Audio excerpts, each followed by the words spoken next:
विदितं भूमिकम्पायमानम् संहारमूर्तिं शिरमुकुटजटाशेखरं चन्द्रबिम्बम् दन्दं दीर्घकायं विकृतनखमुखं चोर्ध्वरोमं करालम् पं पापनाशं प्रणमत सततं भैरवं क्षेत्रपालम् रं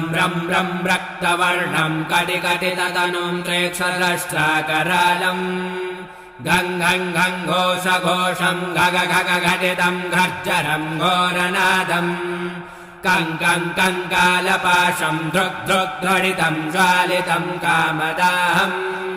तं दिव्यदेहं प्रणमत सततं भैरवं क्षेत्रपालम् लं वदन्तं ललितं दीर्घजिह्वाकरालम् धूं प्रवर्ण